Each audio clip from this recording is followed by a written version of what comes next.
for this job, and this is... I'm Kim Gearhart, principal for the job in the Charleston office, and Paulina was also involved, and so was Megan Moody and Bob Horner. So this is Pump Station 2 for Berkeley County Water and Sanitation. It has a sister station, Pump Station 1, which we completed in, I think, 2016, 2017. So we were very prepared to take on this pump station.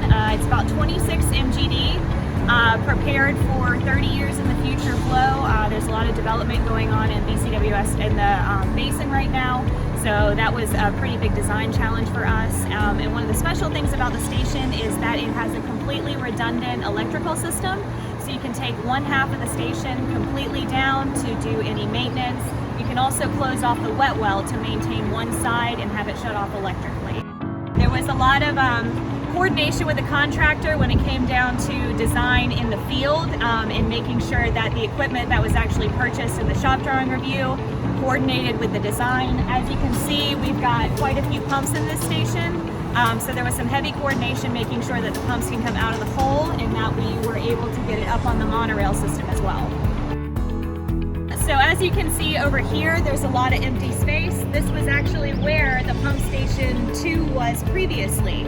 And one of the challenges we had was that we kept this station active during construction, which had a lot of site constraints with getting the equipment on site. And then also, most of this concrete area is all wet well. So there was a caisson put in place, a lot of excavation going on, a concrete collar put around the excavation to help support. So this was a massive structural design associated with the wet well. Berkeley County has been a long time client of Weston and Sampson. As Paige said, we did Pump Station 1 upgrades for them, and we've done many other projects. But overall, they were very involved in the design and really pleased with the outcome. In fact, one of their comments was, this will be their flagship station.